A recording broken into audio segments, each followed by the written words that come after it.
ओम नमः सिद्धेभ्यः जय श्री ओम नमः सिद्धेभ्यः जय श्री ओम नमः सिद्धेभ्यः। मंगलम भगवान वीरो मंगलम गौतमो गणी मंगलम कुंद कुंदाद्यो जयंधर्मोस्तु मंगलम। सर्वमंगल मांगल्यम सर्वकल्याणकारकम प्रधानम सर्वधर्माणां जयनं जयतु शासनम जैनम जयतु शासनम जैनम जयतु शासनम। जैसा वो आ गए हैं क्या आदित्य जी? नहीं दिखाई तो नहीं दे रहा है। आए तो फिर उनका इंट्रोडक्शन करा देना। हाँ हाँ बिल्कुल बिल्कुल।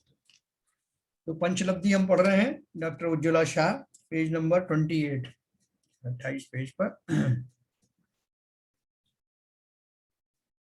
देखो हमने कल जो है ये गत्यानुपूर्वी नामकरण के बारे में अपन पढ़ रहे थे, तो इसका जो तीसरा पैराग्राफ था वहां से शुरू करेंगे।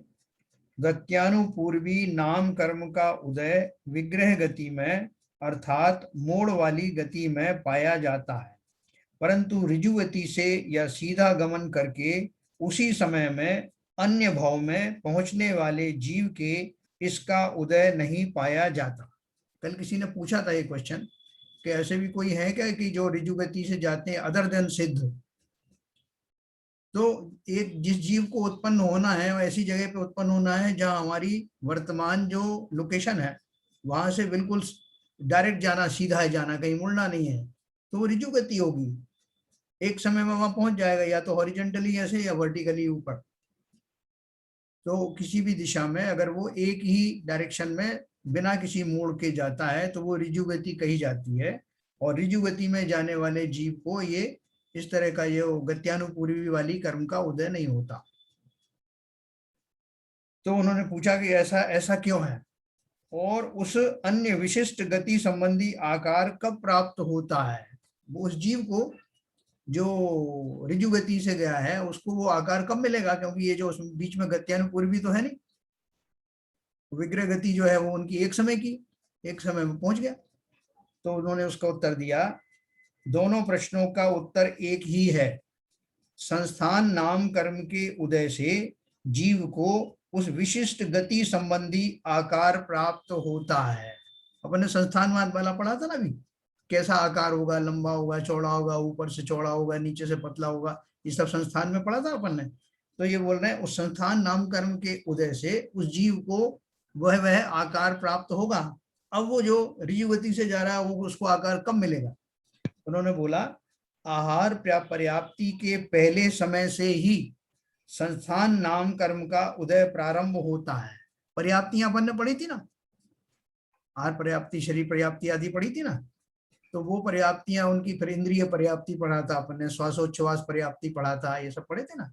तो वो कब होते हैं, जब वो जीव उस भाव में उस शरीर में पहुंच जाता है, जब जैसे जन्म कहते हैं, वो वहां उस जगह पे जैसी उत्पत्ति स्थान पर पहुंचता है, एक अंतर्मुहूर्त में उसकी सारी पर्याप्तियां पूर्ण हो जाती हैं अगर होनी होती हैं तो जो पर्याप्ति के पूर्ण होने के समय में उसका आकार आदि भी उसको मिल जाता है।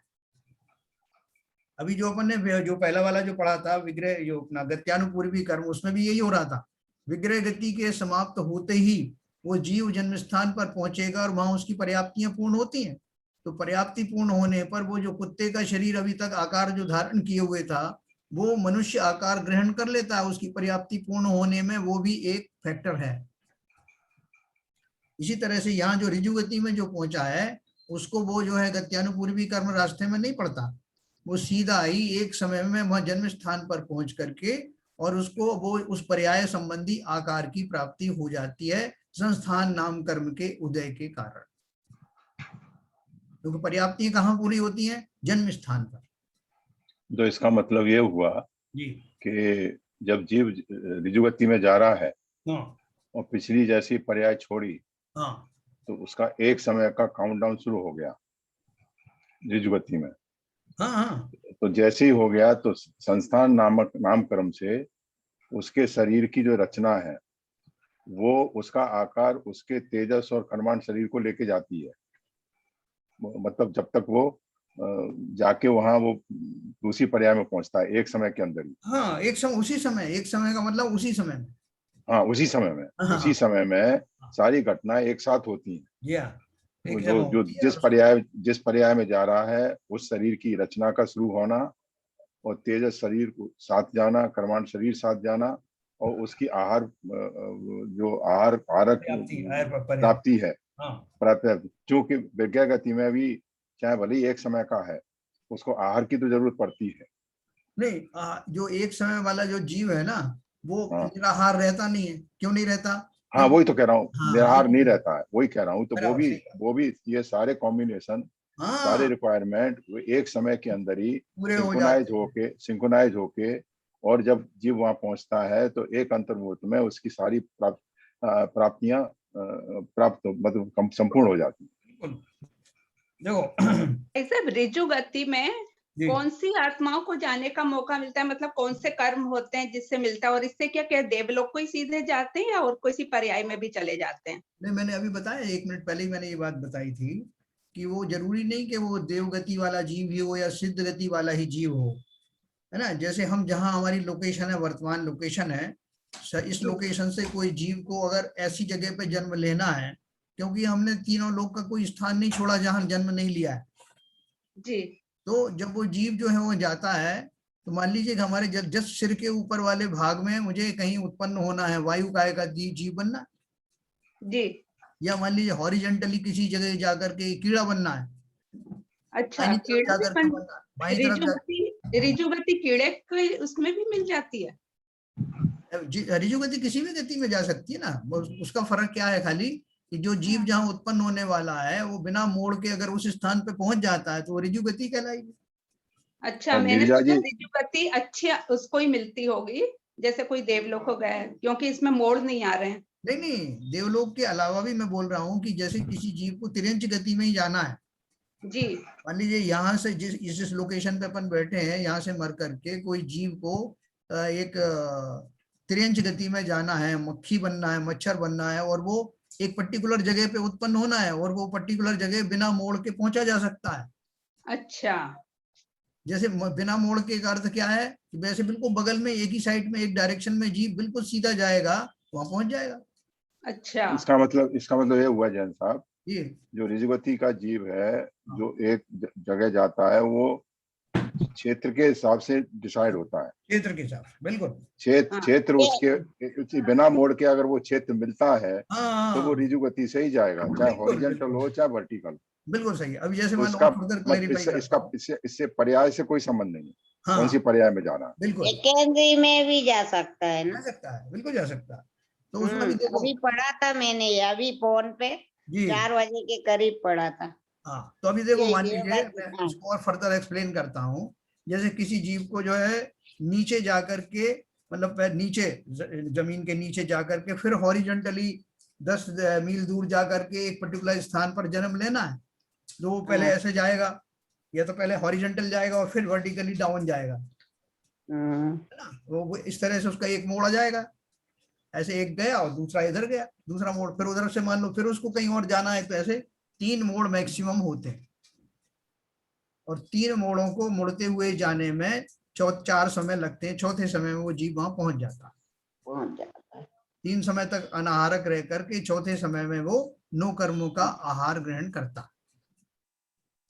ठीक है सर। तो देखो मैं आपको एक 2 मिनट की चीज चर्चा आपको इसमें और बहुत बताऊंगा। फिर एक हमारे नए मेहमान ज्वाइन किया है आदित्य जैन, उनसे मैं आपका परिचय कराऊंगा। तो देखो ऐसा मत समझना कि जहां जन्म लेना है वहां बना बनाया शरीर तैयार होता हो और जीव जाकर उसमें प्रवेश करता हो, समझे ना। अपन क्या सोचते हैं कि वो वहां जीव का शरीर तैयार बैठा हुआ है, आप आए और उसने प्रवेश किया और बस तैयार हो गया मामला, है ना। तो अपन तो अपने शरीर से भी समझो लो ना, बच्चा जन्म लेता है तो उसको तुरंत ही तो उसको जवान शरीर या कोई ऐसा शरीर मिलता नहीं ना, वो एक मगर बिंदु के रूप में उत्पन्न होता है, बिंदु के रूप में। देवगति में तो मिलता है ना सर। देवगति में मिलता है, देवगति में वो पूरा पूरा वहां बिल्कुल जवान होकर के निकलता। वो नाम कर्म की वर्गणा ऐसी होती है, पूरा एक अंतर मुहूर्त में पूरा शरीर तैयार कर देती है। हाँ, लेकिन वहां भी ऐसा नहीं कि वो वहां पे एक रखा हुआ है पहले से जो है नहीं वो नहीं, रखा हुआ नहीं, वो तो एक अंतर कैबिनेट मुहूर्त तैयार में रखा सारी। है। वहां भी वो परमाणुओं का ग्रहण करता है। यस। जीव की शक्ति इतनी होती है, जीव अपने जो योग आदि की शक्ति से उन जाति के कर्म परमाणुओं को ग्रहण करता है, शरीर जिनसे बनता है। तो देखो यह लिखा है, ऐसा मत समझना कि जहां जन्म लेना है वहां बना बनाया शरीर तैयार होता हो और जीव जाकर उसमें प्रवेश करता हो। जीर्ण वस्त्र को छोड़कर कोई नया वस्त्र यानी रेडीमेड अर्थात बना बनाया वस्त्र पहनता है। इस प्रकार वहां कोई रेडीमेड शरीर नहीं होता। जीव शरीर संबंधी परमाणुओं को ग्रहण करता है और वे पिंड रूप होकर उस आकार रूप परिणमते हैं। देखो मैंने आपको बताया ना, जीव अपनी योग शक्ति के कारण उन्हों और अपने कर्मों के निमित्त से उस जाति के जिस जाति का शरीर उसको मिलना है, जितनी इंद्रिय वाला शरीर मिलना है, जौन सी जगह का शरीर मिलना है, उन शरीरों के योग्य परमाणुओं का जीव ग्रहण करता है। जीव में वो सामर्थ्य कहाँ से आती है? तो उसने पूर्व में उस तरह के कर्म करके वो अपना पैकेज तैयार किया है। उस पैकेज के फलस्वरूप अब उसको वो कर्म परमाणु, वही परमाणु जो है मिलेंगे शरीर के, जो उसने स्वयं ने कोडिफाइड किया, और वो उसको जब ग्रहण कर लेता है फिर उनका स्कंद बनता है। मैंने बोला ना, जो ग्रहण करता है और वे पिंड रूप होकर उस आकार रूप परिणमते हैं, नहीं उनका वैसा स्कंद बन जाता है।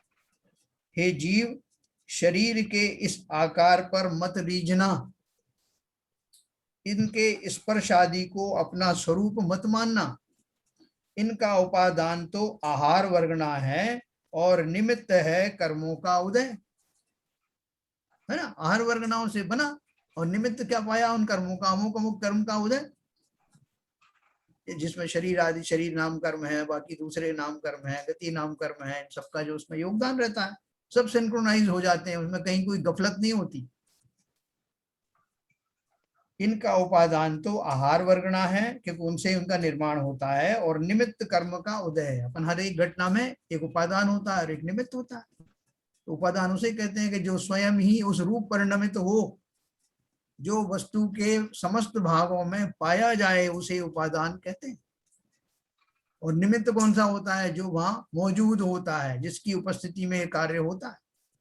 तो निमित्त उपादान कौन बना? वो आहार वर्गनाएं, जिनसे शरीरों का निर्माण होता है। और निमित्त कौन बना? कर्म का उदय। तुम्हारा इनका कोई भी संबंध है नहीं, इन्हें अच्छी तरह पहचान कर अपने से भिन्न जानो। ठीक है सर। तो ये अपन ने जो पढ़ा, ये कौन सा अपन ने किसके बारे में पढ़ा? गत्यानुपूर्वी नाम कर्म, है ना। जब वो गति मिलने वाली है, उस गति में जब जीव का जन्म होने वाला है, उससे जस्ट पहले वाली जो विग्रह गति का जो फलस्वरूप होने वाले जो कुछ कार्यवाही है, उसका हमने एक थोड़ा सा वो देखा। अब इसकी अंतिम जो नामकर्म की इस वाले चैप्टर में जो दी है वो है विहायोगति नामकर्म। इतना और पढ़ेंगे, विहायोगति नामकर्म। विहाय यानी आकाश, आकाश में गमन, वह विहायोगति है ना। उसका जो परिभाषा से अगर जाएंगे, परिभाषा क्या दिया है? आकाश में गमन करना विहायोगति है, परंतु पंछी की तरह आकाश में उड़ना या विग्रह गति में गमन करना, ऐसा इसका अर्थ मत समझना। बहुत सारे शब्द ऐसे होते हैं जिनका की जो है कई कई संदर्भों में उसकी मीनिंग अलग हो जाती है। नॉर्मल कोर्स में विहायोगति का अर्थ यह है कि स्पेस में चलना, आकाश में चलना, या इस विग्रह गति में गमन करना, उसके रूप में विहायोगति का प्रयोग होता है। लेकिन यहाँ क्या किस लिए किया गया है? क्योंकि विग्रह गति में तथा अपर्याप्त अवस्था में इस कर्म का उदय नहीं पाया जाता। तो इसका अर्थ, तो ये कहाँ पे उपयोग हो रहा है? विहायोगति का अर्थ यहाँ है चाल, जैसे हाथी की चाल, बतख की चाल, मनुष्य की चाल आदि। तो कैसे होगा कि उसके उपयोग, उसके निमित्त में नाम कर्म के, विहायोगति वाले नाम कर्म के उदय में जीव की चालें कैसी होंगी, इसका निर्धारण होता है। अपन बोलते हैं हाथी जैसी चाल, मोरनी जैसी चाल, है ना। तो वो सब जो चालें किससे मिलती है आपकी, उसमें भी एक कर्म है जो ये निर्णय करता है कि आपकी चाल कैसी होगी। अपन बोलते हैं कि चाल ढाल देख के मैं समझ गया कि क्या चीज है। तो उसमें तो वो ढाल अपन जो उनके आचरण संबंधी बात करने के लिए करते हैं, लेकिन वो चाल शब्द जो है वास्तव में वो यहाँ फलित होता है। ये जैसे हाथी की चाल हाथी जैसी होगी, हाथी घोड़े जैसा तो चलेगा नहीं, है ना, तो वो झूमता हुआ चलेगा, बोले क्या हाथी की चाल से आ रहा है। जो जो पहले स्त्रियों का वर्णन किया जाता था उसमें हथनी की चाल का भी उदाहरण देते थे कि वो ऐसे मंद गति हाँ, से। मैं तो अपनी प्लेट वही भूल लिए। सुशीला जी म्यूट कर लीजिए। तो देखो इसके दो भेद हैं, प्रशस्त विहायोगति अर्थात मनोज्ञ चाल। मनोज्ञ चाल होती है ना, तो कितनी सुंदर चाल है इसकी। मोरनी की चाल कोई भी लोग बोलते हैं कैसी मोरनी की चाल है, या हथनी की चाल है, तो अपने अलग अलग संदर्भों में लोग बोलते हैं। प्रशस्त विहायोगति माने अच्छी वाली विहायोगति कैसी होती है, जिसे मनोज्ञ चाल कहते हैं। दूसरी है अप्रशस्त विहायोगति अर्थात अमनोज्ञ चाल। बहुत सारे लोगों को चाल ही अच्छी नहीं लगती, ये कैसे चलता है उछल उछल के, ये जब आता है तो मुझे अच्छा नहीं लगता। और कोई आता है तो आप बोलते अरे साहब उनके आगमन से ही हम लोग तृप्त हो गए, उनकी चाल देख करके ही समझ गए कोई महान पुरुष आने उसमें वाले। कहता है ऊँट की चाल, क्या बताओ, ऊँट की चाल भी उसी में आती है। बाबू जी ने तिरछी वाली चाल पकड़ी है। नजर वहीं रहती है।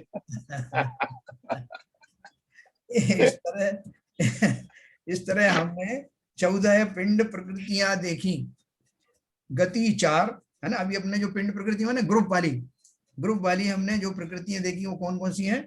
गति जिसमें 4 गति होती हैं, जाति 5 जातियों वाला एक ग्रुप है, शरीर की 5 जातियां हैं तो उसका एक ग्रुप हो गया, बंधन 5 तरह के होते हैं, संघात 5 तरह के होते हैं, संस्थान नाम के 6 संस्थान होते हैं, अंगोपांग नाम के 3 होते हैं, संगनन नाम के 6 होते हैं, स्पर्श रस गंध वर्ण के 20, गत्यानुपूर्वी के 4 और विहायो गति के 2, सब मिलकर 65 उत्तर प्रकृतियां होती हैं। अब शेष अपिंड प्रकृति अपन आगे देखने वाले हैं।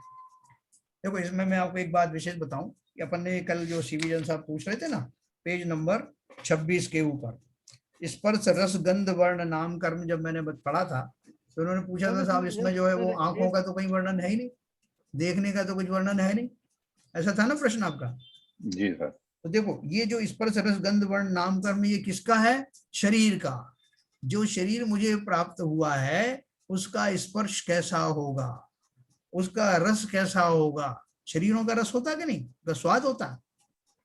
दूसरे जानवर जब उस शरीर का भक्षण करते हैं तो उनको स्वाद आता है उसमें उस तरह का जो रस ना पाया जाता है, तिक्त है, कड़वा है, खट्टा है, सब होता है।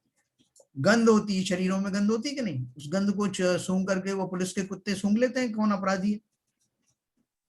हर एक शरीर में एक विशिष्ट गंध होती है। वर्ण होता है, कोई काला है, कोई जो है चितकबरा है, कोई गोरा है, ये सब वर्ण उन शरीरों के हैं।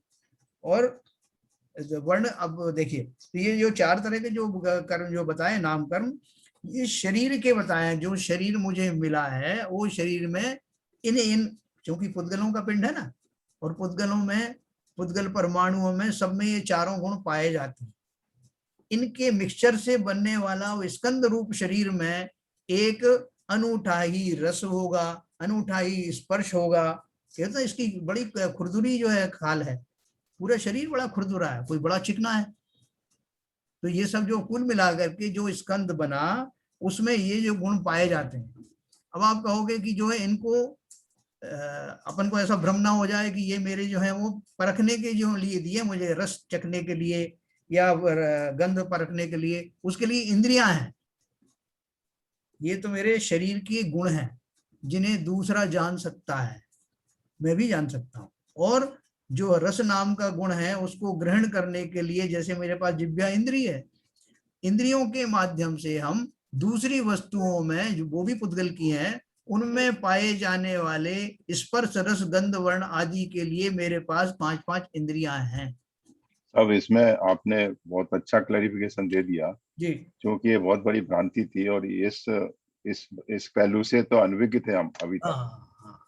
जो आपने ये बात कही है कि ये अदरवाइज हम सभी, मैं अपना तो खुद बता रहा हूँ, इसको कोरिलेट उसी से कर रहे थे कि रस का मतलब है दूसरी चीजों का अब इस शरीर के द्वारा फील करना, रस का करना, स्पर्श का करना, गंध का करना, बंद का करना। जी हाँ, जी हाँ। तो ये दोनों चीजें डिस्टिंक्ट हैं। हाँ अब मेरा अगला सवाल उठता है, हाँ इसमें रसना कर्म के 5 प्रकार बताए, हाँ हाँ बिल्कुल, तो तिक्त नाम, कटुक नाम, कसाय नाम, आम्ल नाम, मधुर नाम। हाँ बराबर, तो ये भी क्या जो जो शरीर के जो रस होंगे वो उसी टेस्ट के बारे में है? तो उसके हाँ शरीर से इस तरह के, कोई किसी का शरीर कसैला होगा, किसी का शरीर मिर्ची जैसा लगेगा, किसी का शरीर कड़वा होगा, किसी का शरीर खट्टा होगा, किसी का शरीर मीठा होगा। बिल्कुल। अभी देखो ये जो मांसाहारी जो जीव हैं, जी जी मांसाहारी जीव में जो उनको किसी को कोई पर्टिकुलर जानवर को खाना है, तो जी जी उनका उनका अलग अलग उनको टेस्ट आता है। जी जी वो इसीलिए आता है कि उनके शरीर में उस तरह का जो रस होता है। बहुत सारे जीवों को जो है उनका जो ये टेस्ट के अलावा गंध आती है। वो एक दुर्गंधा नाम की एक स्त्री का कहानी आपने सुनी होगी ना, सुगंध दशमी की कथा में आता है कि उसने मुनिराज की निंदा की थी, तो वो मर करके वो दुर्गंध में शरीर की धारी हुई। उसका शरीर ऐसा था कि दूर दूर तक लोग उसकी गंध के मारे उसके पास नहीं जाते थे। तो ये शरीर के ही जो है वो जो गुण है वो उनके शरीर रूपी स्कंध में ही पाए जाते हैं, उनके पूर्वकृत कर्मों के कारण। वो जो नाम कर्म है उसकी वजह से इस तरह के हाँ सारे गुण पैदा होते, उस पूरे संपूर्ण पिंड के ये गुण हो जाते। हाँ बिल्कुल। तो कल वो क्या है, मैंने जब दोबारा सुना ना तो मुझे समझ में आया कि ये इसकी जो कुछ इस तरह की कुछ भ्रांति हो रही है उत्पन्न। मेरे को बहुत बड़ी भ्रांति थी, अब मैं चुप रह गया, अब क्या करता हूँ। चलो आज आपने इसको दूर कर दिया, बाकी लोगों को भी थोड़ा हाँ, इससे क्लेरिफिकेशन मिला हो। क्योंकि हम जब अपने स्पर्श रसगंध वर्ण आदि की बात करते हैं कि हम कैसे पहचानेंगे कि अमुक अमुक वस्तु का रस कैसा है, गंध कैसा ये है, बात वर्ण। नई बात मालूम पड़ी है, ये बहुत बड़ी बात नीरजा जी मालूम पड़ी है, बहुत ये बड़ी बात कभी नहीं मालूम। मालूम था ये। Yes yes. हमें उसको जानने के लिए जैसे जैसे वो दूसरे जीव हैं, अब जैसे सिंह है, सिंह पंचेंद्रीय जीव है। जी हाँ। वो जिन शरीरों का वो भक्षण करता है उस शरीरों की गंध प्राप्त करके वो उस तरफ आकर्षित होता है, उसके बहुत दूर से ही उसको मालूम पड़ लग जाता है, जाता है, मेरा शिकार पास में ही है। पास में है। अब वो उसमें भेद करता है कि लोगों ने बताया कि सबसे टेस्टी जो है वो शरीर मनुष्यों का होता है। जी तो वो जो कहते हैं कि उसको खून लग गया, आदम खोर बन गया, हाँ तो वो फिर मनुष्यों का शिकार करता जी सर। है ना। तो देखो एक कीचक नाम का जो है महाभारत में एक जो है वो आता है। हाँ कीचक राक्षस था। हाँ, तो वो राक्षस नहीं था, वो था तो आदमी ही, तो वो एक राजा था वो जो उसको की मांसाहार करने की आदत हो गई थी। कह तो रहे वो थे ना, बोला अपने था, रसोइया को बोलता था, मैंने बोला था आपको कि बहन जी म्यूट करेंगे या इनके जन साहब, कोई अनके जन है। तो वो जो रसोइया था उसका राजा का, उसने उससे कहा कि मुझे तो मांसाहार जो अच्छा लगता है, तुम रोज नए नए जीव लाया करो। तो वो रोज नए नए जीव लाता था उनके, जो उसको खिलाता था आहार। तो एक दिन उसे कोई नहीं मिला, तो उसको एक मरा हुआ जो है आदमी का बच्चा मिला। तो उसने उसी को रसोई में पकाया और वो खिलाया, तो वो उसको बहुत टेस्टी लगा। तो उस दिन से उसने आज्ञा दे दी अपने गुप्त रूप से कि आप मनुष्यों के जीवन को मार मार के लाओ और खिलाओ। ये प्रसिद्ध घटना है उसकी महाभारत की। फिर वो जो भीम वगैरह गए, भीम ने उसका वध किया, ऐसा कुछ आता है। तो मैं खाली वहां से इतना ही उदाहरण देना चाहता हूँ कि जो मनुष्यों के शरीर में विशेष रूप की जो है गंध और रस वगैरह जो पाया जाता है, उससे वो जो मांसाहारी जीव है, वो तो हमारे रूल बने हुए हैं इसलिए मनुष्यों को मारते नहीं है। ये तो लोग बोलते हैं सबसे ज्यादा मनुष्य का जो है वो शरीर होता है। तो इससे ये जाहिर होता है कि मनुष्य के शरीर में ये पांचों जो है गुण, चूंकि और हो भी क्यों ना, क्योंकि है तो पुद्गल से निर्मित, और पुद्गल के एक एक परमाणुओं में ये गुण पाए जाते हैं। जी सर। तो ये आपको क्लियर हुआ होगा, है ना। ये बहुत बड़ी भ्रांति दूर हुई सर। नहीं तो ये अगर आप नहीं बताते आज तो ये चैप्टर खुलता ही नहीं कभी। तो वो कहता है कि वो मैं जब दोबारा सुनता हूँ तो मुझे पता लग जाता है कि मैंने कुछ ऐसा तो नहीं बता दिया जो किसी को भ्रम हुआ हो इसमें, तो नहीं इसलिए भ्रम फिर तो हुआ था मेरे को, तभी तो मैं पूछा आपको। तो मैंने उसको नोट कर लिया था, तो मैंने आपको बताया। तो देखिए अभी अपन आगे बढ़ेंगे, उसके पहले ये हमारे बीच में एक आदित्य जैन जी आए हुए हैं। ये पहली बार जुड़े हैं, ग्वालियर के रहने वाले हैं, हमारे बैच के हैं, इंजीनियरिंग किया इन्होंने ग्वालियर से, और उनसे हमारी कल ही चर्चा हुई है, उसमें जुड़े हुए हैं वो। और अभी सीवी जन साहब उनका परिचय आपको देंगे, फिर अपन जो है उनसे बात करते हैं। बोलिए सर। पहले उनको स्क्रीन पे ले लेंगे साहब। हाँ आदित्य जी जो थोड़ा अपना वीडियो चालू करेंगे।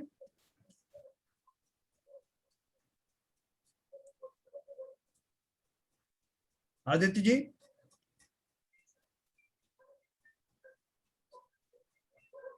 और है कि नहीं पता नहीं है, नाम तो आ रहा है।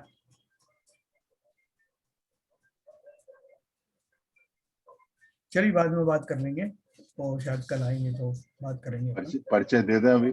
हाँ परिचय दे दीजिए थोड़ा सा। सभी को जय जिनेंद्र।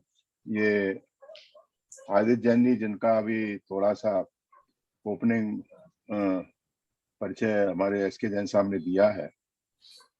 ये हमारे माधव इंजीनियरिंग कॉलेज ग्वालियर से 1972 बैच के इंजीनियरिंग के ग्रेजुएट हैं और उस समय वहाँ 3 ब्रांच ही हुआ करती थी, सिविल, इलेक्ट्रिकल, मैकेनिकल, और सौभाग्य से हम तीनों ब्रांच के एक के उस समय के विद्यार्थी आज इस प्रोफेशनल श्रृंखला में मौजूद हैं। मैं इलेक्ट्रिकल से हूँ, संतोष कुमार जी मैकेनिकल से हैं और आदित्य जी जो जुड़े हैं जो सिविल से हैं, और इन्होंने शुरू से इरिगेशन डिपार्टमेंट में ही एमपी में सर्विस की थी और लास्ट उनका वर्किंग प्लेस ग्वालियर के पास जगह है दतिया, वहां से रिटायर हुए। दतिया सोनागिरी जी के पास। हाँ, सोनागिरी जी के पास है। और दुख की बात यह है कि अभी 2 महीने पहले ही, 1-1.5 महीने पहले ही उनकी पत्नी का पर्याय बदली है और पत्नी को उन्होंने खोया है। तो वो उस क्षोभ से, मतलब उस दुख से बहुत ज्यादा विक्षिप्त थे और काफी परेशान थे। तो हमारे ही एक दोस्त साथी हमारे कॉलेज के करवार करके, तोमर करके ग्वालियर में रहते हैं, तो उनसे चर्चा हुई तो उन्होंने परिचय दिया कि आप अपना दुख मिस्टर सीवी जैन और संतोष कुमार जैन से बात करिए, हो सकता है आपको कुछ उनका उद्बोधन मिले जिससे आपको क्या कहते हैं कुछ आगे जीवन में शांति मिले। तो कल उनका मेरे पास फोन आया था, बोले ऐसे ऐसे हूँ, मैं सिविल इंजीनियरिंग में था तो ध्यान हुआ। उन्होंने बताया मैं बहुत दुखी हूँ, बहुत परेशान हूँ और मेरे को नींद तक नहीं आती, रात में दिन में परेशान रहता हूँ। उनका एक बेटा यूएस में है और 3 बेटियां हैं, ये भोपाल में है, सेटल्ड हैं, 2 ग्वालियर में सेटल्ड हैं, पूरा परिवार सेटल्ड है। तो फिर मैंने जो भी 1-1.5 साल के अंदर स्वाध्याय से सीखा तो उनको उद्बोधन करने की कोशिश की।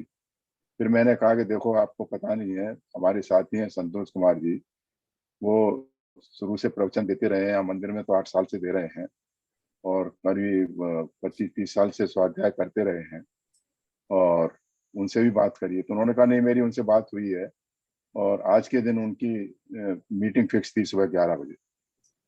बोले स्वाध्याय तो मैंने भी बहुत किया है, मैंने भी बहुत ग्रंथ पढ़े हैं, मगर स्थिति इस समय मेरी बहुत खराब है। मैंने कहा स्वाध्याय करना और उसको अमल में लाना, उसमें बहुत अंतर है। और जो स्वाध्याय हमारे संतोष कुमार जी कराते हैं वो स्वाध्याय नहीं है, वो धर्म चर्चा है, इंटरेक्शन के साथ होती है। और इस स्वाध्याय से जो आप सीखेंगे और जो बताते हैं वो किसी भी ग्रंथ में नहीं लिखा हुआ है इतने स्पष्ट रूप से। आप पूरी किताब पढ़ जाएंगे, आप उसको समझ भी देंगे, मगर उसका सही अर्थ आपके अंतर मन में नहीं बैठेगा। तो आज जैसी मेरी आज चर्चा हुई, उनकी 1 घंटे आदित्य जी से चर्चा हुई, उन्होंने बहुत बढ़िया संबोधन किया और उनका क्या कहते हैं आज की घड़ी से उनका मानस ही पलट गया है। और आज वो उनको बोला था इस लिंक में आके आप जुड़िए, और स्वाध्याय मैंने भी बोला था, तो उन्होंने प्रयास किया है। हो सकता है टेक्निकल एरर की वजह से हम उनके साक्षात दर्शन नहीं कर पा रहे हैं, मगर हमें सौभाग्य की बात है कि आज एसके जैन साहब के उद्बोधन से अपने ही एक इस संसारी जीव को कुछ अच्छा उद्बोधन मिला है। मेरा ख्याल है आ गए हैं, मेरा ख्याल है आदित्य जी सामने है। जय जिनेंद्र आदित्य जी, थोड़ा सा आप तो जय जिनेंद्र बोल दीजिए सबको। जय जिनेंद्र आदित्य जी। हाँ जय जैन साहब, जय जैन, जय जिनेंद्र सब, जय जिनेंद्र। जय जैन साहब। तो ये हमारा सौभाग्य है, और एक कड़ी में हमारे जितने लोग देश विदेश से जुड़े हुए हैं वो इतने प्रभावित हुए कि उन्होंने संतोष जी से बोला कि मैं तो क्या, मेरा बच्चा तो मेरे से भी ज्यादा यूएस में स्वाध्याय प्राणी है, और उसकी पत्नी बोलती रहती है कि ये इंडिया जाने ही कह रहे हैं, मुझे डर लग रहा है कहीं वो मुनि दीक्षा नहीं ले लें। उसके भाव इतने अच्छे हो गए हैं। तो वो कह रहे थे कि उनसे भी मैं अपने बेटे से भी कहूंगा कि स्वाध्याय की श्रृंखला में वो भी जुड़े। तो ये हमारा सौभाग्य होगा कि ऐसे भाभी जी हमारे इस धर्म चर्चा का पार्ट बन रहे हैं। इसके लिए उनको मैं उनका स्वागत करता हूं, और उनको इस भावना के लिए हम उनका अनुमोदना करते हैं। जय जय। अनुमोदना है, अनुमोदना। हाँ, तो आदित्य जी हमारा ये ग्रुप है, अभी 30 लोग हैं इसमें जी।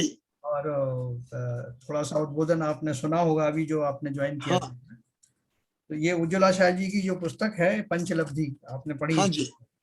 तो उसमें चर्चा नाम कर्म की अपन चर्चा कर रहे हैं जी। तो आपके बेटे को भी वो लिंक आपने भेज दी होगी ना यूएस में? हाँ, अभी तो नहीं भेज दिया, भेज देंगे। जी जी। तो आप जो है इससे जुड़े रहें, आप ग्वालियर में रहें, भोपाल में रहें, कहीं भी रहें। हाँ। बॉम्बे भी आ सकते हैं, हम सब हैं यहाँ। जी। अपन अभी जुड़े रहेंगे, सब धर्म प्रेमी धर्म भाई हैं। हाँ ठीक है सर। तो मैं ये उसको उद्बोधन तो अपना आगे कंटिन्यू करता हूँ। आप जी। कोई शंका आपको कहीं भी आए तो आप पूछ सकते हैं। अच्छा जी। तो चलिए, हमारा ये जो चल रहा था कर्म उत्तर प्रकृति के बारे में बात करेंगे। गत्यानुपूर्वी नाम कर्म और पढ़ लिया हमने, जो पिंड प्रकृतियां थी 65 जो हमने पढ़ी हैं। इसके आगे तो अब आप म्यूट कर लीजिए अपना। हाँ। आगे बताता। पिंड प्रकृति देखने के बाद पिंड प्रकृति की चर्चा करेंगे।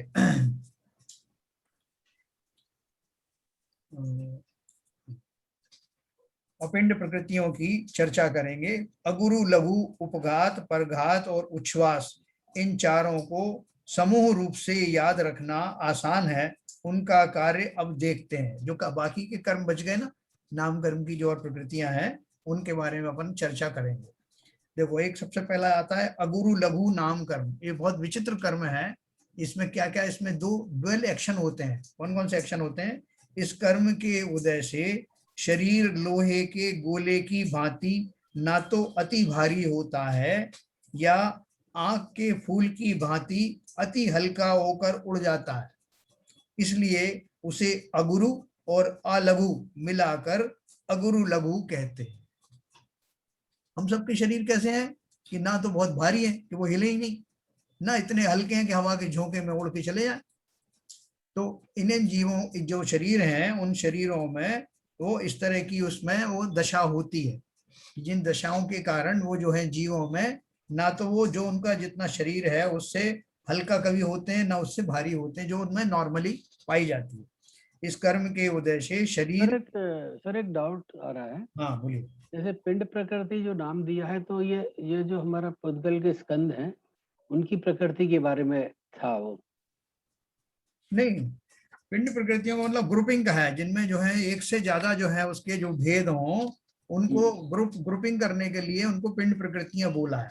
एक से ज्यादा, जैसे 4 गतियां हैं, तो जाति 5 हैं, तो ये ग्रुप हो गया ना। गति का एक ग्रुप हो गया, जाति का एक ग्रुप, उन्हें पिंड प्रकृति कहा। जहां जहां ग्रुपिंग है और जहां सिंगल है, जहां उनमें जो है 4-5 या एक से ज्यादा नहीं मतलब है, और भेद नहीं है। मतलब जैसे अगर उसमें गति के भेद या हमारे रस गण जो आपने बताए वो उनके या तो इसमें जो है ये सिंगल है, है, मतलब हर एक का मतलब ज्यादा भेद थे उनमें। जहाँ सिंगल है उनका और कोई भेद नहीं। जैसे सुगंध के 2 भेद है, दुर्गंध और सुगंध, तो वो एक ग्रुप हो गया। 5 गतियां हो गई तो वो एक ग्रुप हो गया। तो पिंड का अर्थ है ग्रुप। तो यहाँ जिनके ग्रुप नहीं है उनकी चर्चा अपन कर रहे हैं। जैसे अगुरु लघु नाम कर्म है, एक ही तरह का होता है। देखो, यहाँ अगुरु लघु नाम कर्म का जो मैंने आपको पढ़ के बताया, इसका एक पोर्शन, एक डेफिनेशन बताई है। आगे आपको मैं बताऊंगा, और भी कहीं बताया होगा। अगुरु लघु नाम कर्म के उदय से जीव की जो है वो जो अर्थ पर्याय होती हैं। पर्याय 2 तरह की होती हैं, अर्थ पर्याय और व्यंजन पर्याय। आप बोलोगे ये कौन सी नई चीजें ले आए। देखो जो बाहर से दिखने वाली पर्याय हैं, जैसे शरीर आदियों में जो परिवर्तन होता है, जो दिखते हैं, वो परिवर्तन जो है व्यंजन पर्यायों में आता है। ये अपन ने अलाप पद्धति में पढ़ा था ना बाबूजी, अलाप पद्धति में अपन ने पढ़ा था। तो वो जो है वो जो पर्याय होती है, जिस गुण के कारण वो अर्थ पर्याय होती हैं जो केवल ज्ञान गम्य है। जैसे मैंने कहा कि जो है जीव के जो ज्ञान की जो पर्याय हैं वो भी बदलती रहती हैं। उस दिन अपना डिस्कशन चला था ना, सिद्धों की जो सिद्ध की जो शुद्ध अवस्था है, उसका भी, उसकी ज्ञान की अवस्था है, उनके भी पर्याय बदलती है। तो बहुत लोगों ने पूछा था, ताज्जुब किया था कि सिद्धों की क्या पर्याय बदलेगी, उनके ज्ञान गुण की पर्याय क्या बदल जाएगी, दर्शन गुण की पर्याय क्या बदल जाएगी, क्या वो ज्ञानी से अज्ञानी हो जाएंगे? नहीं, इस गुण का कारण से क्या होता है, जैसे हमारा जो वोल्टेज चलता है ना, वोल्टेज, कितना वोल्टेज हमारा आ रहा है, 240 से 250 कुछ आता है ना बिजली का, और उसमें कुछ प्लस माइनस होता रहता है, लेकिन इतना ज्यादा नहीं होता कि आपके उपकरण बंद हो जाएं। 200 कितना फ्रीक्वेंसी रहता है सीविजन साहब? 240 250 के बीच रहता है यहाँ का जो वोल्टेज, 240 250 के बीच, है ना।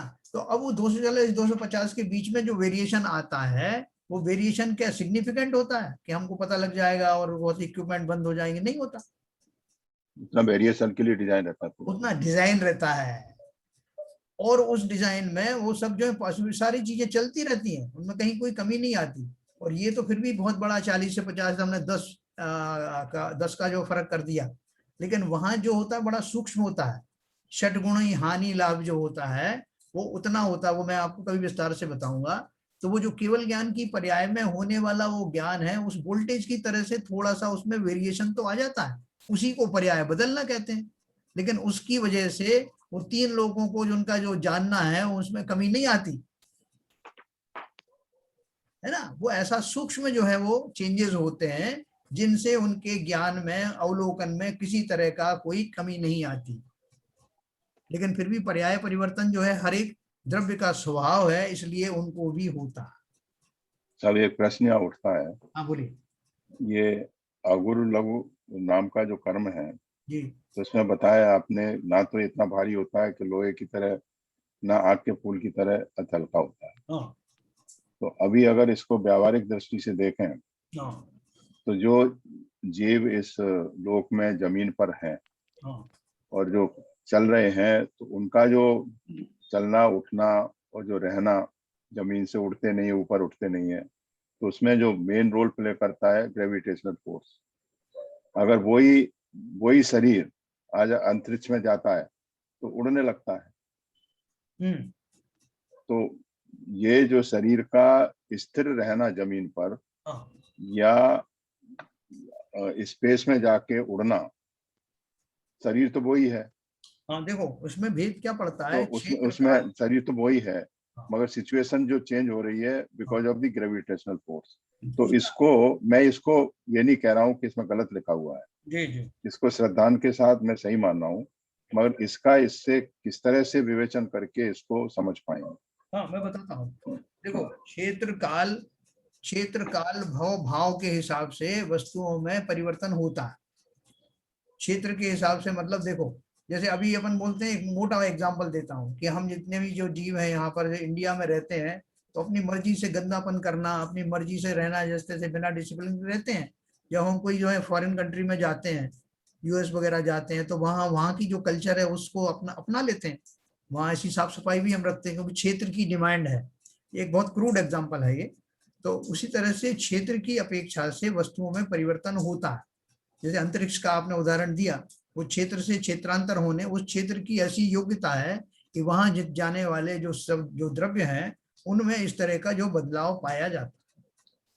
अभी आप देखोगे पानी के अंदर में जो उसका भार कम हो जाता है वस्तुओं का, है ना, वो उतना जो उसकी ग्रेविटी वगैरह के हिसाब से जो है ना वो सब उसमें परिवर्तन आता है। तो वो जो क्षेत्र जब बदल जाता है, क्षेत्र से क्षेत्रांतर होता है, तो उसमें अलग तरह की जो है वो वातावरण का निर्माण होता है।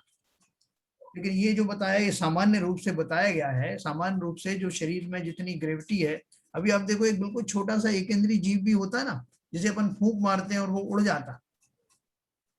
बहुत सारे इतने बारीक जीव होते हैं जो कागज के अंदर होते हैं, आप उन्हें फूंक मारो वो उड़ेंगे नहीं, वो और जम जाते हैं। नहीं, आप चींटी को फूंक मारोगे तो चिपक जाती है, वो उड़ती नहीं है।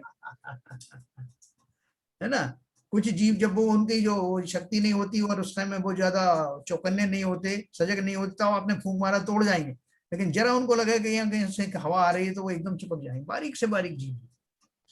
तो उन जीवों में जो इस तरह की योग्यता है जिसके कारण उनके शरीर का जितना उनकी ग्रेविटेशनल फोर्स है, जितनी उनके अंदर में भार आती है, वो उनके उसके अनुसार वो बना रहता है। जैसे मनुष्य का शरीर है फॉर एग्जाम्पल, वो नॉर्मली जितना जो है वेट वगैरह लेता है, वो जितना जितने जगह घेरता है, वो नॉर्मल कोर्स में उतना ही रहता है। कभी भी मनुष्य का शरीर वो चींटी जैसा नहीं हो सकता, या हवा में उड़ जाए, बहुत हल्का हो जाए, या इतना भारी हो जाए कि वो मूव भी नहीं कर सके। तो उस अपेक्षा से लिखा गया है। नहीं, जैसे आंधी आती है तो आदमी उड़ जाता है।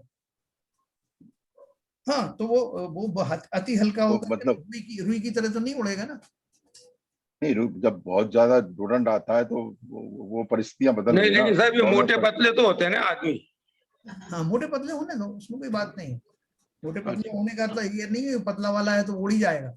अपन हाँ। कहते जरूर उसको कि भैया इतना पतले रह जाओगे तो उड़ जाओगे, अपन ऐसा कहते जरूर है, लेकिन ऐसा होता नहीं है। जो विशेष परिस्थितियों में तूफान वगैरह आते हैं तो अपनी जो शरीर की योग्यता है वो इसी हिसाब की है। प्रचंड भूकंप आ रहे हैं, प्रचंड जो है वो अपने क्या हवाएं चल रही हैं, तो उसमें होता है। नॉर्मल कोर्स की बात ये है। नॉर्मल कोर्स की बात है। तो ऐसा आगुरु लघु नाम कर्म है। इसके बाद में है उपघात। उपघात नाम कर्म। स्वयं प्राप्त होने वाले घात को उपघात या आत्मघात कहते हैं। जिस कर्म के उदय में शरीर के अवयव जीव के पीड़ा का कारण बनते हैं उसे उपघात नाम कर्म कहते हैं। देखो कैसे उदाहरण दिया है। बड़े बड़े सींग, लंबे स्तन, बहुत बड़ा पेट आदि जीव को पीड़ा देने वाले अवयव हैं। इस उपघात नाम क्यों कहा इसको? जिन अवयवों के कारण, जिन अंगों के कारण उन अंगों का धारी स्वयं ही कष्ट पाता है, तो वो उसमें कौन सा कर्म निमित्त होता है? उपघात नाम कर्म। जो बारहसिंगा आदि हैं जिनके बड़े बड़े सींग होते हैं, वो उलझ जाते हैं, कहीं झाड़ियों में उलझ जाते हैं, वो उनको बोझा जैसा उनको ढोते फिरता है वो, है ना। कोई बहुत स्थूल शरीर का धारी हो तो वो उसको भी उस चलने फिरने में बाधा होती है ना। और दूसरे तरह के जो क्या लिखा है उसमें, ऐसे शरीर के अवयव जीव की पीड़ा के कारण बनते हैं उसे उपघात नाम कर्म कहते हैं। किसी को बहुत बड़ी जो है वो गठान वठान जो है हो जाती है या कुछ हो गया है, तो वो तो जो है वो अस्वाभाविक है। या स्वाभाविक वाली चीजों के बारे में लिखा है कि जिन गतियों में आप जाते हो, जिनके सींग आती हैं, एग्जाम्पल दिया उन्होंने, सींग है आपके, या तेज नाखून है, तो इस तरह के मुंह के दांत भी ऐसे हैं कि अपने स्वयं के बच्चे को पकड़ते हैं तो उसको भी खरोंच लग जाती है, तो बड़ी सावधानी से पकड़ते हैं वो। जिनके जो तिर्यंच जाति के जो जीव हैं, पंचेंद्रीय तिर्यंच है, उनके छोटे छोटे शिशु होते हैं ना, कुत्ते के, बिल्ली के, वो पकड़ के ले जाते हैं इधर से उधर। बंदर को ही देख लो ना साहब। हाँ, तो नहीं, बंदर के तो हाथ जैसे फिर भी होते हैं, वो मुंह से काम तो नहीं लेता। नहीं, उसके नाखून इतने पहले होते हैं, मगर वो अपने बच्चों को ऐसे पकड़ते हैं कि उनको हाँ, बड़ी सावधानी उनको रखना पड़ती है, क्योंकि कष्ट वो नहीं होता है। कष्टदायक। मगर इसमें एक शब्द है साहब, जी। आत्मघात। तो ये आत्मघात क्या सुसाइड से कोई रिलेशन है क्या? नहीं, या यहाँ सुसाइड नहीं है। आत्मघात मतलब स्वयं के घात के कारण, स्वयं की लग जाए नाखून। हाँ वही है, तो इसको थोड़ा हाँ। क्लैरिफाई कर दीजिए, it should not confuse others. नहीं, उसमें यही देखो, स्वयं प्राप्त होने वाले घात को उपघात या आत्मघात कहते हैं। उपघात की अर्थ का अर्थ वही है। यहाँ आत्मघात, आत्म किसे कहते हैं? यहाँ स्वयं हो। आत्म शब्द कहाँ लगाया जाता है? कि आत्म, अपने आत्म स्वरूप में रहो, अपनी आत्म भाव में रहो। तो आत्म जब शब्द कहे जाते हैं तो वो स्वयं के लिए कहा जाता है। यहाँ आत्मघात का अर्थ, आत्मघात का भी, सुसाइड का मतलब ही आत्मघात भी होता है। हाँ होता है, लेकिन यहाँ वो सुसाइड का मतलब नहीं है। यहाँ लिखा है कि वो क्लियर होना चाहिए। जिन अंगों के कारण उस शरीरधारी को स्वयं ही बहुत कष्ट होता है, जिनसे वही वो छिन्न भिन्न हो सकता है। तीव्र नाखून है, खुद के ही लग गए तो वो उसको कष्ट होता है। अपने दांत अगर बड़े हो जाते हैं तो वो दांत जीव को काटने लगती। फिर डेंटिस्ट के पास जाते हैं, भाई साहब ये दांत है, जरा थोड़े से रेत दो, उसको लगा कर वो घिस देता है, नहीं तो अपनी जीभ खा गए, है ना। ऐसे बहुत सारी जगह पे शरीर में जो इस तरह की जो हो जाती है, उत्पत्तियां हो जाती, खासतौर से तिरंज जीवों के तो होता ही होता है, और मनुष्यों में भी, जैसे उन्होंने एग्जाम्पल दिया है कि किसी के बहुत बड़े लंबे स्तन है, बहुत बड़ा पेट है, तो वो स्वयं के लिए दुख देने वाला हो जाता। तो इसलिए मुझे बहुत अच्छा लगा था। हाँ, बाबूजी कहाँ से आई आवाज?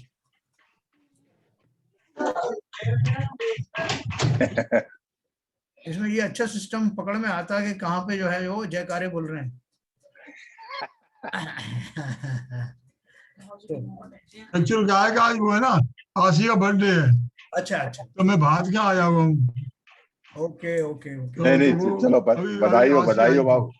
बाबूजी, बधाई हो, उनको बोल देना हमारी तरफ। Thank you thank you sir, thank वैसे तो बाबूजी बताते नहीं, छिपाते रहते हो, कोई पार्टी वार्टी नहीं ले ले। नहीं, वो तो आज शांतारा की थी, उससे मालूम पड़ गया था सर। हाँ हाँ, भारत ने आज शांतारा की थी। हाँ आज तो ज्यादा ही जल्दी कर दी बाबूजी।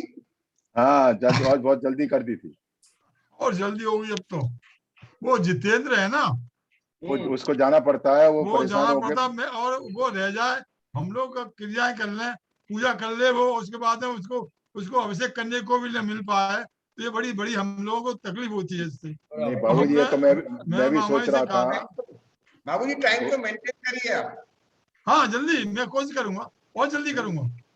मैं 7:30 बजे तक सोचता हूँ 7:30 बजे क्रिया शुरू हो जाए। नहीं बाबूजी, बड़ा अच्छा रहेगा। बहुत बुरा लगता है कि कभी कभी जितेंद्र बिना अभिषेक किए हुए निकल जाते हैं। I am also feeling that. और वो इतना मतलब संयमी है, समताधारी है कि वो कुछ बोलता नहीं है। बिल्कुल सही है, बिल्कुल सही कह रहे हैं आप, नो डाउट। वो पूरे मंदिर की, पूरे द्रव्य की और आपकी वेदी की पूरी तैयारी करके जाता है सुबह हाँ, आके, ओके सर, और आई एग्री अपनी टू। अपनी पूजा करके निकल जाते हैं समता भाव से। तो बिल्कुल हमें सही, उसका ख्याल रखना जरूरी है। बिल्कुल बिल्कुल, बहुत जरूरी है, बहुत जरूरी। तो इसलिए जरा बोलिए मामा जी को थोड़ा टाइम से आके। नहीं, हम कोशिश कर रहे हैं और जल्दी करेंगे। ठीक, चलिए आगे चलते हैं। ये अपने उपघात नामकरण पढ़ा था, इसके बाद में है परघात नामकरण। देखो दोनों में क्या अंतर है। उपघात नामकरण में तो स्वयं के शरीर के लिए वो घातक हो जाते हैं, जो उसको दिए गए जो अंग उपांग हैं। परघात में क्या होता है, पर जीव के घात को परघात कहते हैं। जिस कर्म के उदय में शरीर में दूसरे जीवों का घात करने में कारणभूत उद्गल निष्पन्न होते हैं, उसे परघात नाम कर्म कहते हैं। जैसे सांप के दाढ़ में विष, बिच्छू के डंक में दूसरे के दुख में कारणभूत उद्गल का संचय, सिंह, बाघ, चीता आदि में तीक्ष्ण नख और दांत, कुछ वृक्षों में जहरीले फल आदि परघात नाम कर्म के उदय से प्राप्त होते हैं। बहुत बढ़िया। आपने देखा होगा अमेजान के जंगलों में ऐसी प्रजाति के जो है वो वनस्पति होती है, जिनके बड़े बड़े जो है वो डैने होते हैं, हाथ जैसे होते हैं। उनके पास आने वाले वो जीवों को खींच लेते हैं, और खींच करके वो उसका पूरा रक्त आदि चूस लेते हैं। और पूरा दिखाया साइंटिस्ट ने, आप इंटरनेट पे भी देखोगे तो आपको मिल जाएंगे उस प्रजातियों के, आदमखोर जाति के वो वृक्ष होते हैं। होते हैं वो नहीं, तो मैंने है। खुद ने महसूस किया। वो बद्रीनाथ गए थे तो रास्ते में एक जगह रुके, तो वो पौधे ने खींच लिया मेरे को।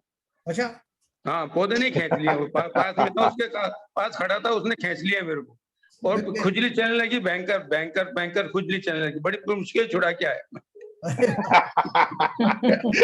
चलो आपका खून तो नहीं चूसा। नहीं, खून तो नहीं चूसा, लेकिन खुजली चलने लगी भयंकर। देखो ये एकदम प्रमाणिक बात है, प्रत्यक्ष बात। तो ये जो है, ये इस तरह की जो नाम कर्म है, वो नाम कर्म जिसके कारण उन जीवों को वैसा शरीर मिलता है। और ये क्यों मिला होगा, क्योंकि जिन्हें दूसरों को सताने में आनंद आता है, वो उन योनियों में जाकर भी ऐसे ही शरीर को प्राप्त करना चाहते हैं कि उनका सताने का क्रम जारी रहे। नहीं, जिस जीव को खींचते हैं उसने पहले उसको सताया होगा सब। नहीं, वो अलग बात है, अभी वो उसकी बात अपने पदमचंद जी हैं, इसलिए अभी बात मत करो ये। नहीं, उसकी बात नहीं कर रहा हूँ, आपके सिद्धांत की बात बता रहा हूँ मैं। हाँ, सिद्धांत अपनी जगह पे है, यथा योग्य सब समझ लेंगे उसको। तो देखो तीसरा नाम का जो नामकर्म आ रहा है, उसका नाम है उच्छ्वास नामकर्म। उच्छ्वास किसे बोलते हैं? सांस लेते हैं ना। सांस। जिस कर्म के उदय में जीव उच्छ्वास और निश्वास रूप कार्य करने में समर्थ होता है उसे उच्छ्वास नाम कर्म कहते हैं। जो सांस हम लेते हैं और छोड़ते हैं उसके लिए भी हमको एक कर्म प्रदान किया गया है। अभी छोड़ी ना ललित साहब ने। इसका अलग होगा एक्चुअली, सांस के लिए का भी अलग होगा। आज हमारे पास जो है साथ साथ प्रैक्टिकल करने वाले भी हैं मौजूद। तो ये उच्छ्वास नाम कर्म हो गया क्योंकि उस कर्म के उदय में ही जीव इसकी में समर्थ होता है। अपन ने देखा श्वासोच्छ्वास नाम कर्म का उदय तो अपन ने पढ़ा और अपन ने पर्याप्तियां भी पढ़ी थी। तो उन पर्याप्तियों के उदय में आत्मा में ऐसी शक्ति जो है प्रकट होती है, डेवलप होती है। तो अब दो नाम एक साथ याद रखो, आतप और उद्योत नाम कर्म। ये बड़े नाम के, बड़े काम के और बड़े चर्चित नाम है। कौन से हैं? आतप और उद्योत। देखो आतप नाम कर्म क्या है? जिस कर्म के उदय में शरीर में आतप अर्थात उष्णता युक्त प्रभा उत्पन्न होती है। प्रभा कैसी प्रभा? उष्णता युक्त, उसे आतप नाम कर्म कहते हैं। सूर्य विमान के बादर पृथ्वी कायिक जीवों में इसका उदय पाया जाता है। देखो आपको बड़ी इंटरेस्टिंग बात मैं आपको बताता हूं कि जो सूरज का विमान है, सूर्य तो उसका जो है वो प्रत्येंद्र है ना, उस जो सौरमंडल में वो प्रत्येंद्र, और चंद्रमा जो है वो इंद्र है उस समूह का। तो वो जो सूर्य जो प्रत्येंद्र उसका जो विमान है, बहुत बड़ा विमान है। उस विमान में जो अपन रोज जैसे धूप कहते हैं, इतनी तेज धूप निकल रही है और इतना तो आतप आ रहा है, वो कहाँ से आता है? उसमें पृथ्वी का एक नाम के, पृथ्वी का एक जाति के एकेंद्रीय जीव रहते हैं, उसमें भरे रहते हैं विमान में, और उनके शरीरों में इस तरह की योग्यता होती है कि उनसे ऐसा प्रकाश निकलता है जो उष्णता से परिपूर्ण है। ऐसा नहीं कह सकते उसमें से इतनी हीट निकलती है कि वो प्रकाश में कन्वर्ट हो जाती है। नहीं, वो हीट कहाँ से निकलती है? उसका स्रोत जो है उनका शरीर है। हाँ, शरीर है। वो उस नाम कर्म के वजह से उसकी हीट से इतनी हीट निकलती है कि वो प्रकाश में परिवर्तित होके हमको प्रकाश भी मिलती है और उसकी हीट भी मिलती है। नहीं, वो कन्वर्ट होना की बात नहीं है, वो निकलता ही ऐसा है कि उसमें हीट भी होती है और उसमें उजाला भी होता है। हाँ, वही मैं कह रहा हूँ, सूर्य की जो धूप है।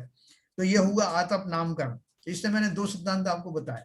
पहला तो ये कि वो विमान में उस विमान के जो पुद्गल परमाणु है, वो विमान में से नहीं वो ज्योति निकलती, वो जो कुछ आपको धूप आदि निकलती दिखती है उसमें वो सब एकेंद्रीय जीव जिनमें ये योग्यता पाई जाती है उस विमान के अंदर में भरपूर मात्रा में मौजूद रहते हैं, और उनके शरीरों में ये योग्यता है जिनके कारण की वो ये आपको धूप आदि का प्रकाश दिखाई देता। तो इसका मतलब ये जो आतप नाम का कर्म है, हाँ, जो पुद्गल के शरीर में जो उष्णता रहती है उससे इसका कोई संबंध नहीं। वो पौद्गलिकी तो है, उनके जो शरीर है वो एकेंद्रीय जीव पृथ्वी का एक नहीं, वो तो वहां पर है। हाँ, जो जैसे मनुष्य का शरीर है, उसमें जो उष्णता रहती है शरीर के अंदर, हाँ, वो भी आतप नाम के कर्म से ही होगी, नाम कर्म से होगी क्या? उसका कुछ दूसरा नाम कर्म हो? उसमें मेरे ख्याल से तेजस शरीर का योगदान रहता है। जो जैसे जठाग्नि है, हाँ, जठराग्नि में जठाग्नि है तो वो तेजस शरीर के मतलब उसकी वजह से रहेगी, या आत्म नाम कर्म का भी इसमें कोई रोल है? हो भी सकता है कि आतप नाम कर्म का भी किंचित उसमें प्रभाव रहता हो, क्योंकि देखिए पढ़ के इसको अध्ययन करके थोड़ा देखिए आप बात। लेकिन इसमें उन्होंने मुख्य रूप से जो आतप है उसकी परिभाषा इसलिए बताई है जिससे हम परिचित हैं और जो प्रचुर मात्रा में जो पाया जाता है। ठीक है, हो सकता है किंचित मात्रा में ये हमारे यहाँ भी, मैं उसकी स्टडी करूंगा। तो ये आतप नाम कर्म अपन सूर्य के प्रकाश से भली भांति समझ गए। इसमें दो चीजें उन्होंने दी है कि प्रकाश भी हो और उष्णता भी हो, ऐसा प्रकाश जो उष्णता वाला हो, क्योंकि दूसरी प्रकार का भी जो है तो वो जो प्रकाश होता है जिसमें उष्णता नहीं पाई जाती, वो कौन सा? देखो उसको उद्योत नाम कर्म कहा। ये तो सर फिर स्थावर जीव के लिए के बारे में एप्लीकेबल है।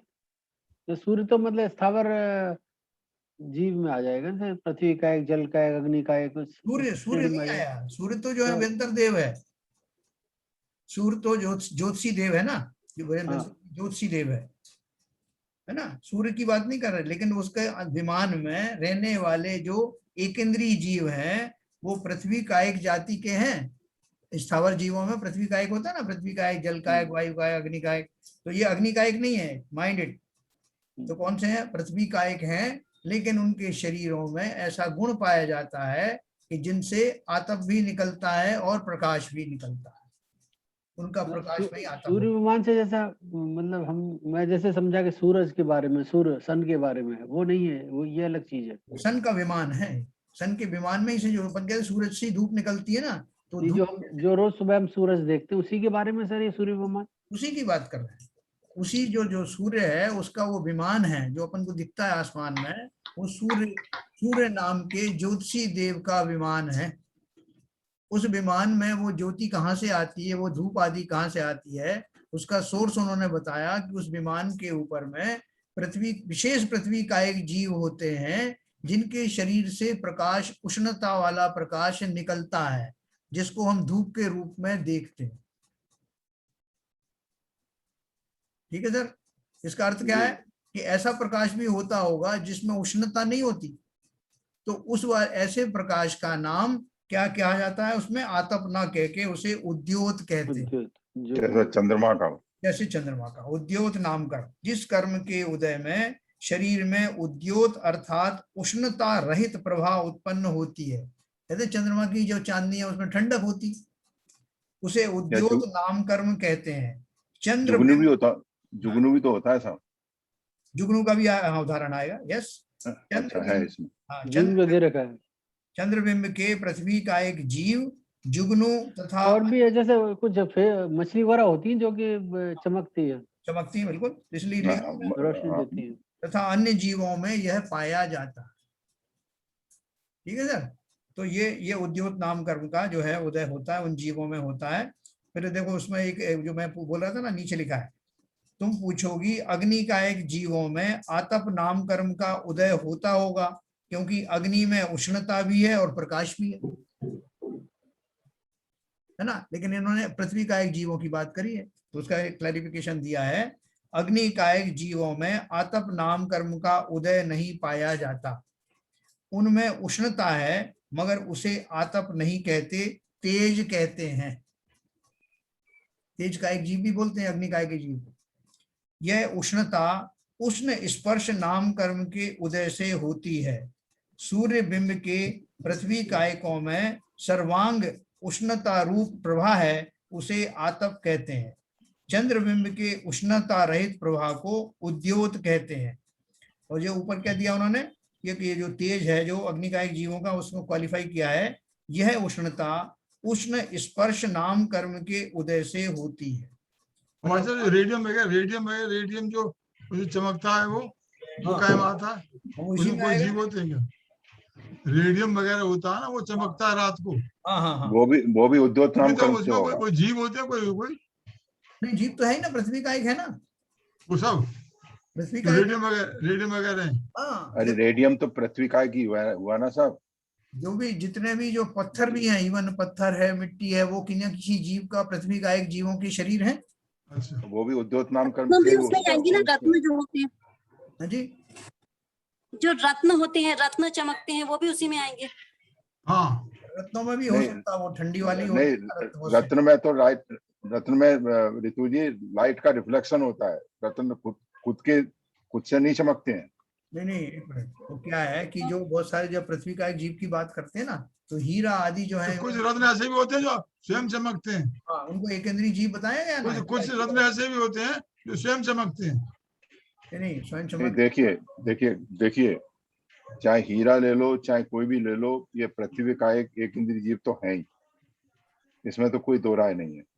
मगर जितने भी रत्न होते हैं उसमें जो चमक होती है वो लाइट के रिफ्लेक्शन से होती है। वो पॉलिश के बाद चमकते हैं साहब, पॉलिश के बाद और जो जैसे हीरा है, अगर रॉ हीरा है तो जब तक उसको तराशा नहीं जाएगा, तराशने का मतलब है उसके ग्रेन्स को इस तरह से अरेंज नहीं किया जाएगा जब लाइट पड़े तो रिफ्लेक्ट करे लाइट को, तब तक उसमें से कोई चमक नहीं मिलेगी आपको। हमने एक जगह पढ़ा है कहीं कि पहले जो है भगवान की जो आरती करती थी, आरती होती रत्नों की, उससे रत्नों की प्रकाश से आरती हुआ करती थी, ये कहीं पढ़ा है हमने।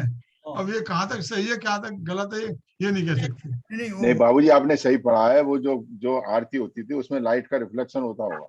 नहीं, राइट। देखो एक मिनट, अभी जो अपन ने सुकमाल मुनि का चरित्र पढ़ा था ना, जी जी। तो उनको सुकमाल मुनि को उनको बचपन से जितना लाड़ प्यार में पाला गया था कि उनको जो आरती वगैरह भी उनकी होती थी, या उनके कमरे में जो प्रकाश होता था महलों में, वो रत्नों से ही प्रकाशित होता था। हाँ, वो कोई लाइट बाहर की नहीं थी। जब वहां राजा आए एक बार, तो राजा की आरती की उनकी माँ ने, सुकमाल मुनि की, सुकमाल जब जो थे, तो वो उन्होंने जब वो दीपक से आरती की तो इनके सुकमाल की आंखों में आंसू आ गए। आंखों में आंसू क्यों आ गए? तो उन्होंने बोला इसने आज तक जो है प्रकाश, दीपक आदि का प्रकाश देखा नहीं। हाँ, ये वो रेफरेंस मैंने भी। नहीं सर, जो सीबीजन साहब बोल रहे हैं वो सही है। रत्नों नहीं में नहीं, बगैर बात तो सीवी मैं गलत नहीं बता रहा। रत्नों में बगैर रोशनी के चमक नहीं होती है।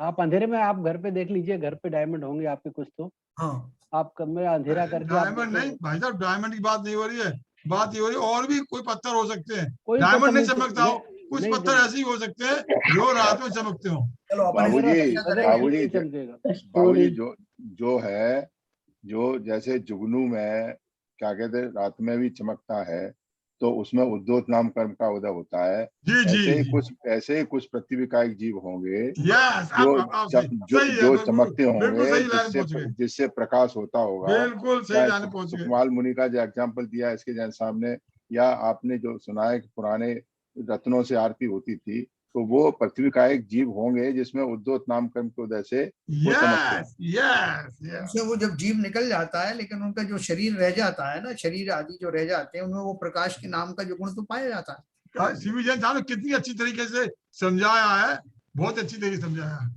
चलिए, तो हो गया। Very good. कल अपन इस विषय पे थोड़ा सा और टच करेंगे, इंटरेस्टिंग सब्जेक्ट है ना। और क्या क्या, किन किन नाम कर्म के वजह से जीवों को किन किन गतियों में क्या क्या प्राप्त होता है, अपन इसकी चर्चा करेंगे। टाइम हो गया क्या साहब? टाइम हो गया। अरे मालूम ही नहीं था। देखो हमारे कुछ लोग बहुत प्रॉम्प्ट हैं, 30 लोग थे अभी, जैसे ही हमारा 2 मिनट ज्यादा हुए वो तो उनमें 29 रह गए। एक आदमी क्या हो गया? 30 लोग थे अभी, फिर जैसे 9 बजने के बाद जैसे ही कांटा खिसका तो उसमें से एक आदमी खिसक भी गया। हाँ, तो सबके जो कुछ तो पहले खिसक गए, एक आध दो तो नहीं, इसको पंचुअलिटी बोलते हैं, इन डिफरेंट डायरेक्शन। नहीं, उसे क्या कहते हैं जो 9 बजे से पहले चले जाए? अब वो उनसे वो तो क्या वो क्लास में से जो बंक कर जाते हैं ना, वो चलिए धन्यवाद।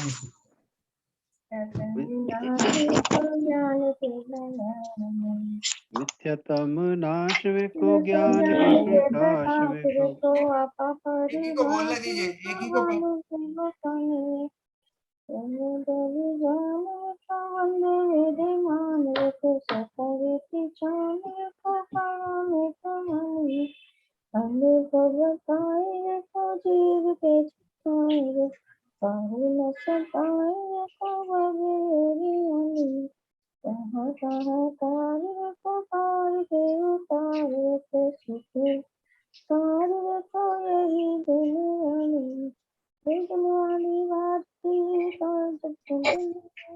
जो तेरी शरणा गए सुख पावे।